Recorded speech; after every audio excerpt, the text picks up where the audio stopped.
there, this is Elizabeth from Gabriel Family Adventures, and today I'm going to tell you a little bit about my 3-day girls trip that I just took with my 7-year-old daughter, and we went to Scottsdale, Arizona. Good morning. It's about 5:30 and I'm going to go wake up my little girl for our girls trip. We are heading out to Scottsdale, Arizona for the weekend, just the two of us. So let's see if I can wake up the little Krabby Patty. Hey Keaton, where are we going? Going to Arizona. On what? An airplane. And did you pack your carry-on? Uh-huh. What's in there? Games, toothbrush, toothpaste, eye mask, earplugs, tissues, bandages, a little video game thingy-majiggy, Cool. and the camera. Awesome. I love it. And so I'm going to give you a few recommendations of things to do while you're in Arizona, Phoenix or Scottsdale, that kind of area, and maybe some things not to do. So here we go. All right, so we flew into Scottsdale really early in the morning, and we wanted to take advantage of, we only had 3 days, so we wanted to kind of hit the ground running. So I rented a car, and we decided the first thing to do, since it was still a little cool out in the morning because we were traveling in November, it still gets really warm in Arizona, so definitely pack your shorts, your swimsuits, all that stuff. All 3 days we were there, the highs were over 80 degrees Fahrenheit. So, but since we landed really early, we rented a car and we went out to Camelback Mountain, and it's a very popular hiking spot. So if you go out there, there's 2 different trailheads that you can take to get up to the top. And parking is a little tricky. So I was reading online, so we went on the Cholla Trail, and from what I read online, they said, oh, well, parking fills really quickly, so you may have to walk a little bit. But in my mind, I was thinking that, oh, there must be a parking lot somewhere, and so maybe I'll just circle around since I'm with my 7-year-old. But there is no parking lot. So it's a residential area, and so there's street parking a little ways away, but that does fill up very quickly. And there's a lot of parts of the residential area that have very explicitly stated signs to not park there. So plan accordingly. You'll be probably extending your hike by a quarter to a half mile, maybe more, depending on the time of day and the time of year that you're heading out to hike.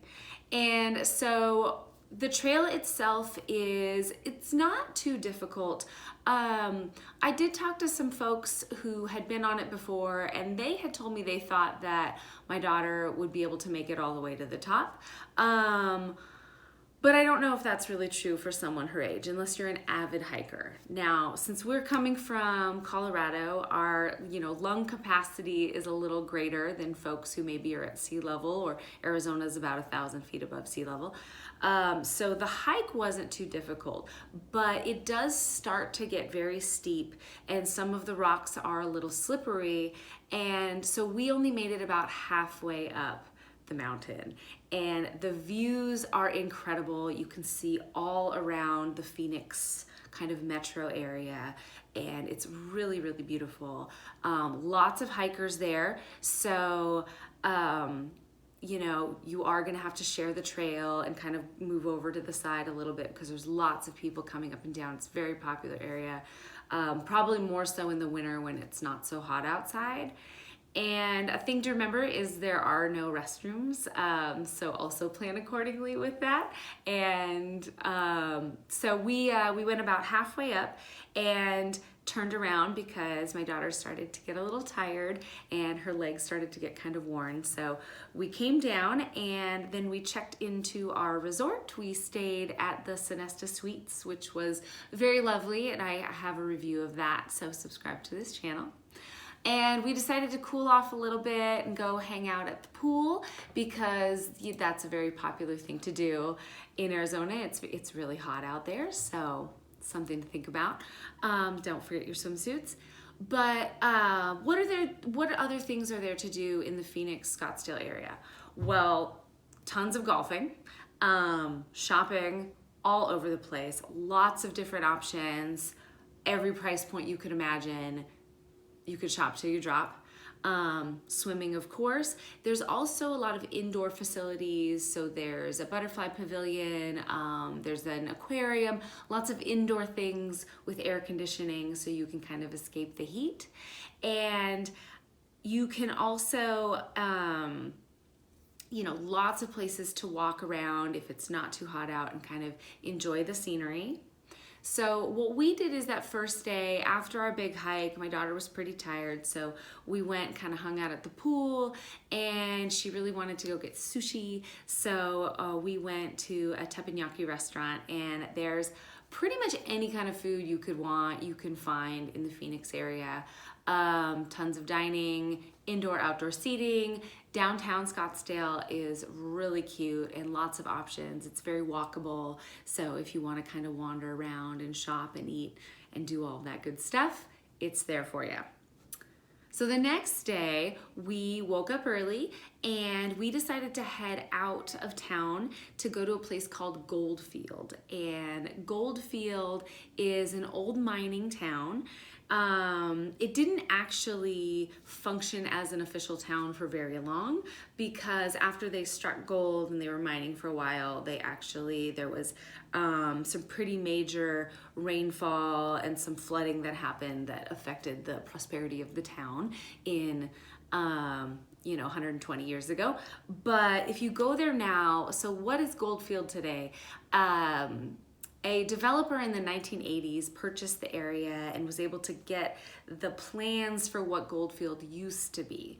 And so he built almost like a replica on top of the old Goldfield of what it would have looked like if you were in, the Old West. And so there's fun things to do. There's a zip line, there's a train, you can pan for gold if you want. Lots of options, really kid-friendly stuff.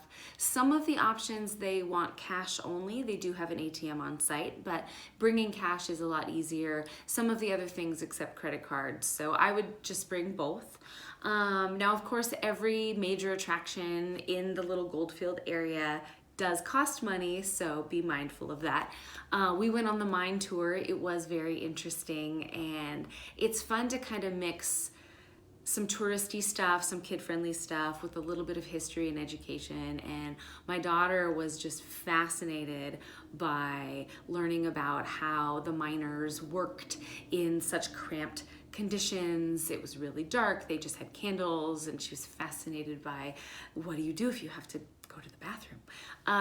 So we spent hours at Goldfield, and even as it got hotter during the day, we were having so much fun. And they have ice cream on site if you need to take a break and cool off. They have a little jail, and most weekends they do a kind of mock gunfight. They have some actors who are on site who look like outlaws and the sheriff, and so they'll do a little gunfight. The day we were there, it was actually a holiday commemorating one of the old cowboys from the area, and so they were doing a big event with horseback riding, so they didn't do the gunfight that particular day because they didn't want the blanks to scare the horses. So we missed out, but we heard it was a really fun experience. And overall, we loved Goldfield. It was from our hotel about a 45-minute drive, really beautiful scenery, so the drive goes by really quickly, and we enjoyed it immensely. After that, we decided to head back into town, and there's a temporary exhibit called Candytopia, which I had seen online and on social media, so I thought my daughter would like to go to that. And I will say overall, I think Candytopia is overrated. The pictures are fun, but the actual experience when you're there it was only about 30 minutes. It just wasn't great. I was a little disappointed. So it's hard to get tickets. They sell out really quickly, and I'm not entirely sure why. So I don't necessarily recommend Candytopia unless you're looking for something to do. It's in this really beautiful shopping area that you can wander around, and they have this gorgeous water area where the kids can kind of cool off and play. So if you're there and you're able to get tickets and you want to go, you can check it out, but you're not really missing anything if you don't go, in my opinion. So the next day after that, we went back to our hotel. And so then the next day before we flew out, we were flying out in the late afternoon, we decided to go to the Botanical Gardens. And I thought it was just so gorgeous. I wasn't sure how my 7-year-old was going to feel about walking around and seeing various types of cactuses, but we actually had a great time, and they had this exhibit there that was really fun. It was a bunch of very large plastic animals, neon animals throughout the Botanical Gardens, and so we went on a little mission to find all the different animals that we could, and they have some replicas of how some of the indigenous tribes used to live, what their houses used to look like, and so overall we had a really lovely time, and it was great to kind of mix beautiful scenery with a little bit of education, and I do recommend it for kids. You don't see a lot of kids at the Botanical Gardens, but we really liked it. And so overall, would I recommend heading out to Phoenix or Scottsdale with your kids? You know, it does definitely have the reputation of being more of a college town or somewhere that, you know, people, you know, adults go to golf and stuff like that, but we had a really lovely experience, and it's somewhere that I'll definitely go back to. So if you have any other recommendations, other things to do in Scottsdale or Phoenix, please don't hesitate to comment below and subscribe to this channel for more adventures in the future. Thank you.